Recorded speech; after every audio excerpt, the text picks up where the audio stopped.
I work at a conservatory for a species of black widows that shouldn't exist. Posted by a Vespertine. I work as a caretaker at a private conservatory.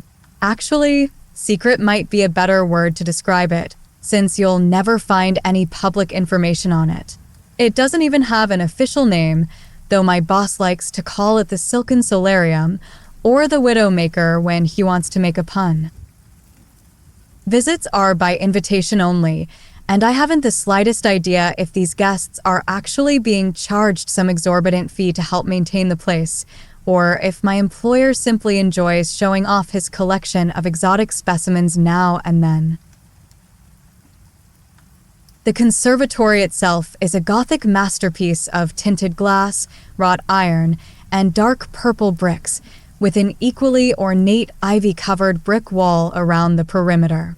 We're a good way off the closest highway and surrounded by woods, so not many people come here by accident. Some do, of course, but I'm getting ahead of myself. As unsettling as the place is to look at from the outside, it's even more disturbing inside. There are some tropical plants placed around the place for landscaping, rare and expensive but ordinary enough, but the centerpiece of the conservatory are the spiders. Thousands and thousands and thousands of small, black spiders with jewel-encrusted abdomens. Literally, they have actual crystals that grow in fractal patterns on their back segments of every possible color and hue that you can imagine. When my boss makes a speech to his guests about the spiders, he calls them Latrodectus kallisti, or fairest widows. He brags that our conservatory is their last refuge and that they aren't to be found anywhere else in the world. Exactly where they're from originally and how he acquired them varies from telling to telling, but he is at the very least telling the truth about their rarity. As far as I've been able to determine, they're not even an officially recognized species. The widows aren't just notable for their beauty, however. They're an extremely social species, nearly as eusocial as an anthill or beehive. Stretching across the conservatory, suspended about 12 feet in the air, is a massive silk colony. There's a large central nest dangling from the ceiling, about a dozen smaller nests scattered across the room, and an intricate network of masterfully spun spider webs linking them all together. There are always spiders running along it, performing maintenance or transporting food. There are also guard spiders, who just hang down on a single silk thread to keep watch and send vibrations back along it to communicate to the rest of the colony. Those are my boss's favorite, since they're the easiest to get a good look at. Or rather, perhaps I should say they're his favorite living spiders. The dead ones, however, he prizes above any conventional jewels. They're tens of thousands of times scarcer than diamonds, and he controls their only hatchery. The dead spiders always get thrown from the nest, which I used to find unusual since I had thought species of the black widow genus were cannibals. In fact, the more I thought of it, the more it bugged me, since the spiders obviously don't have the cognitive capacity to have any sort of taboo against cannibalism, which means they have to be acting on instinct. What evolutionary reason could they have for not eating their own dead? Regardless of why they do it, whenever I see a body, I'm to gently sweep it up and turn it in to our entomologist. Depending on their quality, he'll either incinerate them, use them for research, put them on display, sell them for no less than $25,000 a carat, or, in the case of the most perfect specimens, give to our boss. Most crucially, though, I am never, ever, to step on one. That was made abundantly clear to me from my first day. Less clear, though, were the consequences for doing so, since I've never actually done it. The spiders have a habit of tossing the dead where they're clearly visible, a visibility which is aided by their brightly colored, shiny rear ends. This made the whole not eating their dead thing even weirder to me, since it seems like they would attract predators. When I first asked my boss what would happen if I did step on a spider, my only answer was that I'd be finished. I used to think that meant I'd be fired. One of the more dangerous parts of my job is when I have to harvest their webs, since our conservatory also doubles as a silk farm.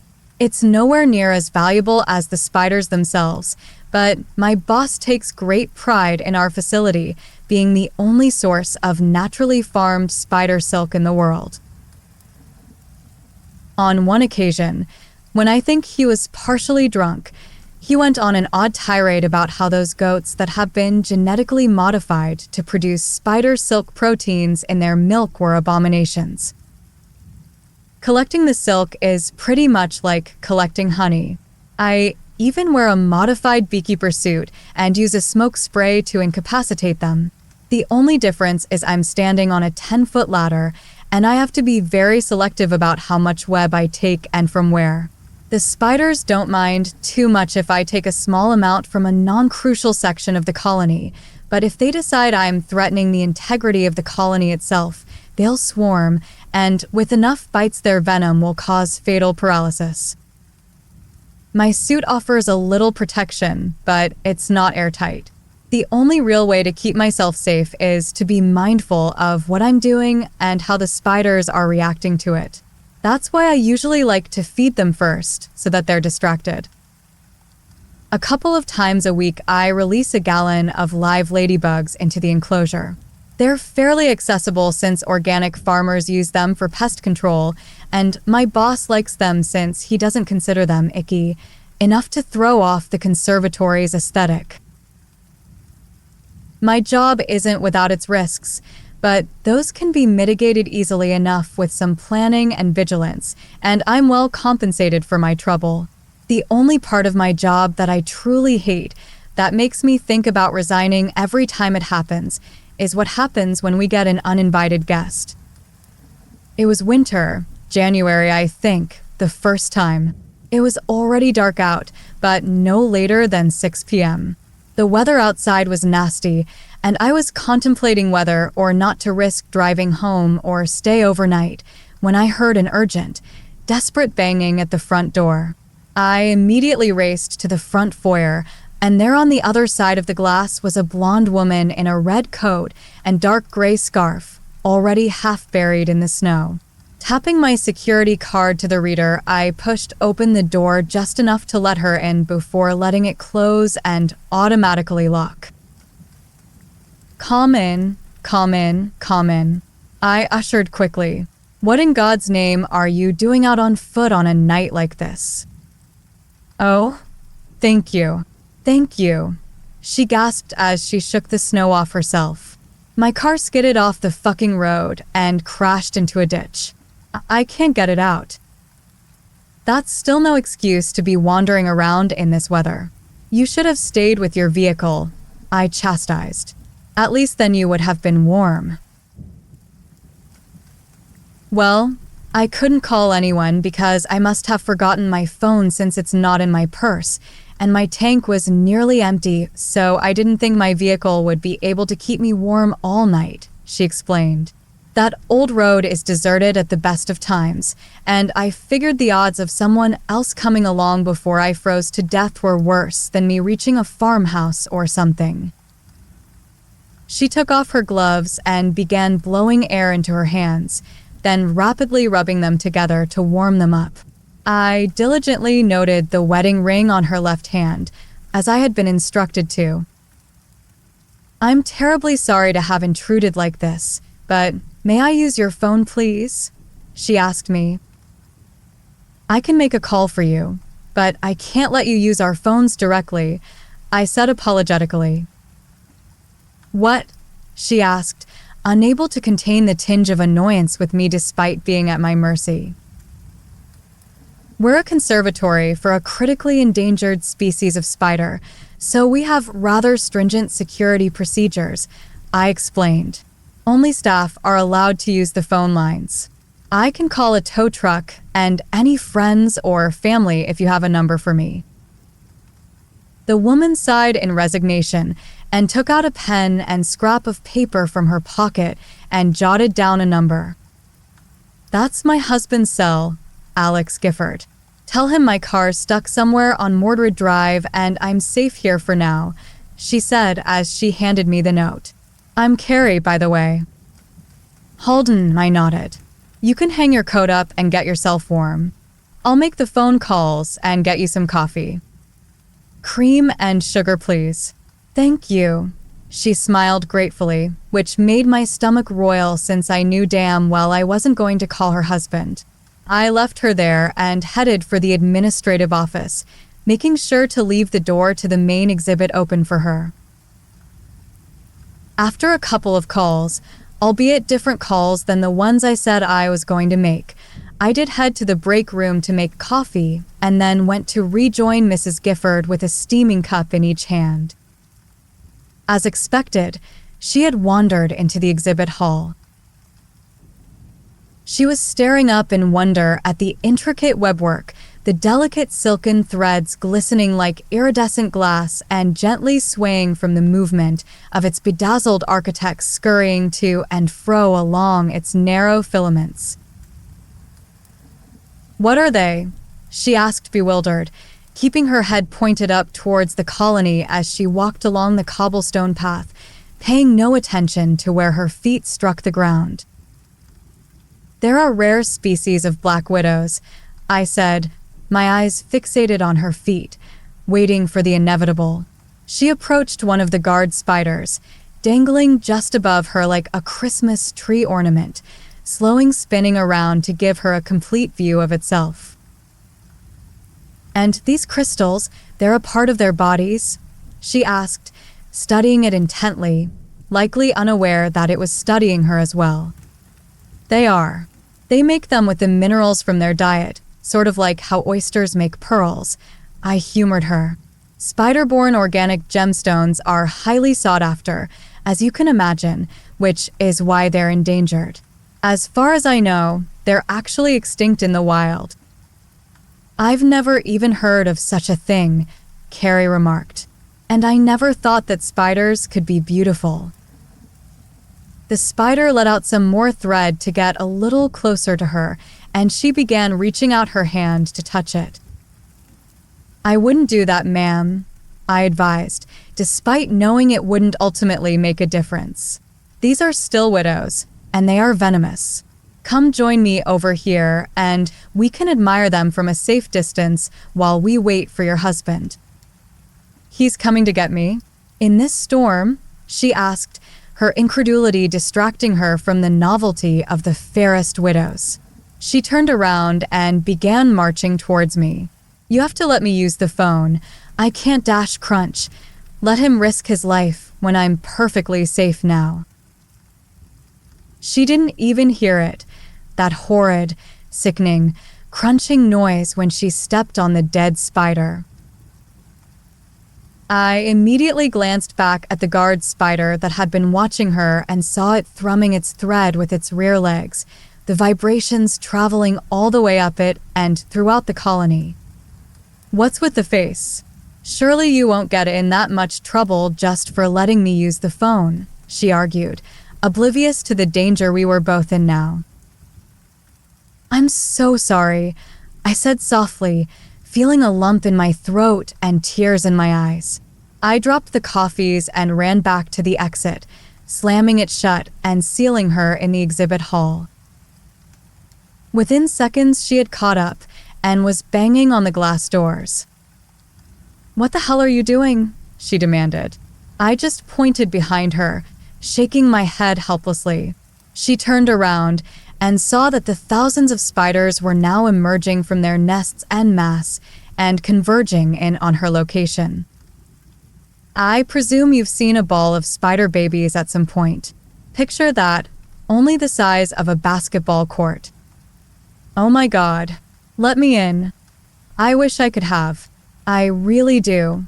But they had seen her trample a dead widow, and that is a crime which they cannot forgive. I heard her muffled screams through the glass doors as dozens, then hundreds of the spiders dropped down upon her. She swatted desperately as they buried themselves into her hair and beneath her clothes, covering every possible segment of her body. Her screams of terror were suddenly interjected with torturous cries of pain as hundreds of pairs of venomous fangs dug into her flesh nearly simultaneously. Those sharp cries turned to anguish wails and convulsed grimaces as the venom coursed through her veins, destroying muscle tissue and burning her up from the inside. She tried to run, but the surprisingly devious spiders had already strung a trip line behind her, felling her to the ground. She tried to force herself back up, but her muscles were already too badly damaged for that. Instead, all she could manage was to turn her head towards me, letting me see her final expression of shocked horror and betrayal before the spiders completely swarmed over her limp body. I watched as the entire colony worked together to cocoon her in silk, and then, with over 1,000 tiny draglines, reeled her up into the main nest. I was too petrified to move for at least a solid minute, but when I was able to move again, the first thing I did was drop to my knees and vomit. Bloody hell. The little blighters didn't waste any time on this one, did they? My boss callously asked as he stood atop the ladder and examined the cocooned carcass that was now safely inside the central nest. So, my boss. I've mentioned him a few times, and by now you may be wondering what sort of man keeps a menagerie of man-eating arachnids as his personal terrarium. I don't have all the answers, but this is what I do know. First, his name's Seneca Chamberlain. He's earned a reputation as our local eccentric millionaire, but if you've never lived in Harrowit County, then you likely haven't heard of him. He's exceptionally, though indeterminately, wealthy, as you can imagine. He also has a very Victorian fashion sense. He likes to dress in frock coats and cravats and top hats, velvets and silks, and always in deep reds and golds. A plutocrat with a pretentious and fashionably old-fashioned taste in clothing wouldn't normally be anything to get too worked up about, except for that my boss looks far younger than I know him to be, than anyone knows him to be. That, too, isn't all that unusual. Plenty of rich people look good for their age, but no amount of Botox or stem cells or plastic surgery can explain this. I'm sure of it. He looks no more than 40, and I know he's looked like that for decades, at least. The most unsettling thing is that the name Seneca Chamberlain goes back to the earliest surviving county records from nearly 200 years ago.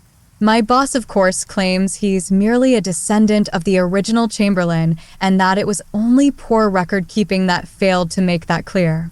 But there are photos and portraits of his father and grandfather, and look, if it wasn't for the fact I've seen him walking around in broad daylight, I'd swear he was a vampire. No, I answered him softly as I sat slumped up against an information placard, my head tilted back towards the ceiling as I tried to process everything that had happened.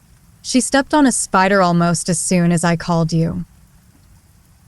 Well, that would do it all right, he smirked, his eyes darting back and forth as he followed the countless widows going about their business. And you said she was married, correct?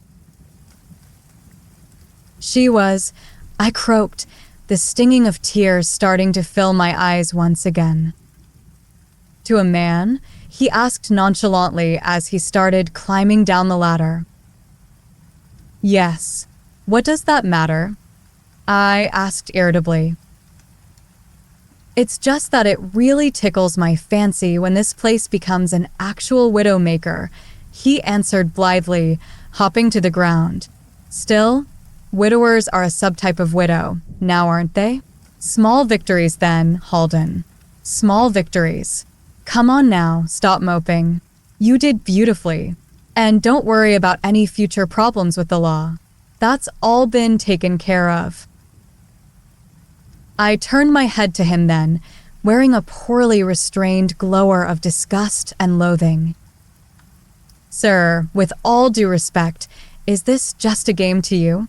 We leave the front gates open, let curious or desperate passers-by wander on in, and then just let them do as they please until the widows snatch them up, just so that you can get your kicks and make a stupid pun. I demanded. Chamberlain just tossed his head back and chuckled dryly.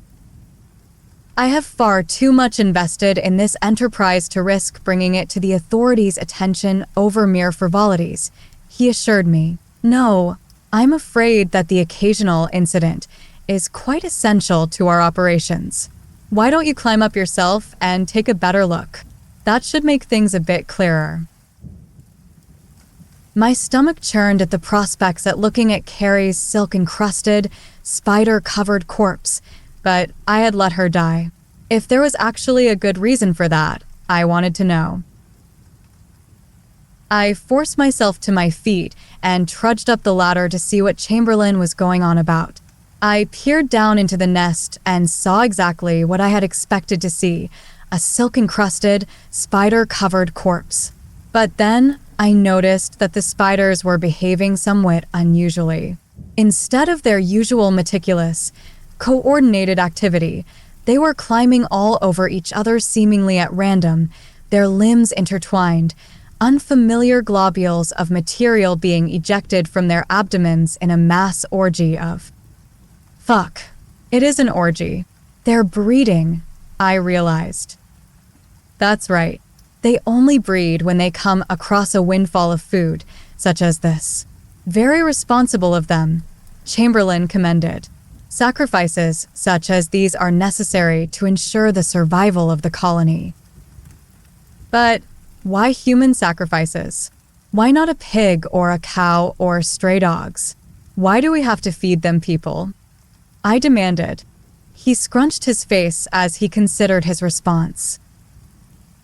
Well, Halden, the widows are a result of coevolution with and selective breeding by people, he explained.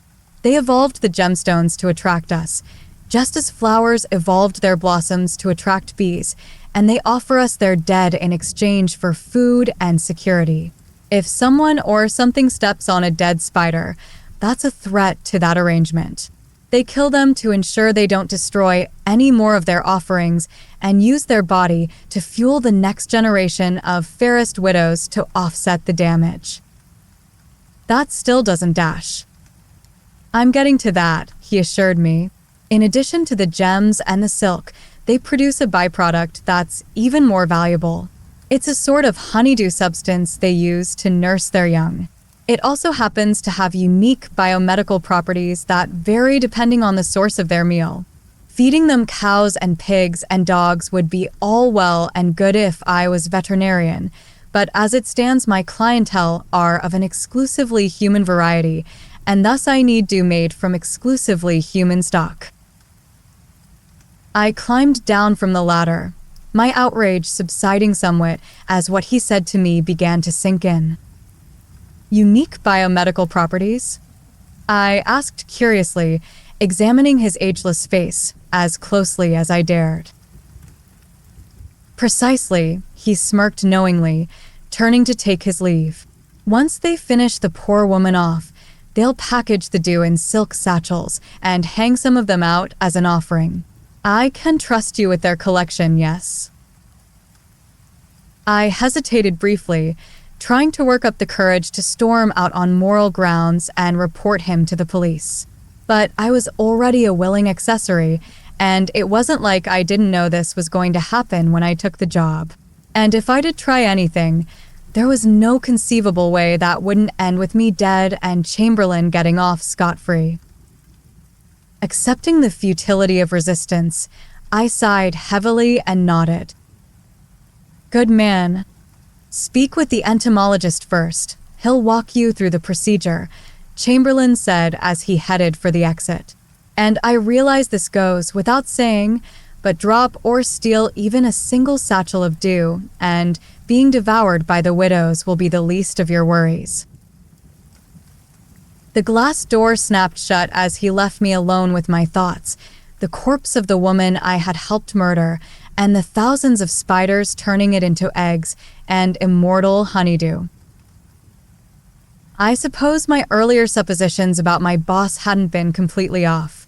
He was a vampire, just in a roundabout sort of way.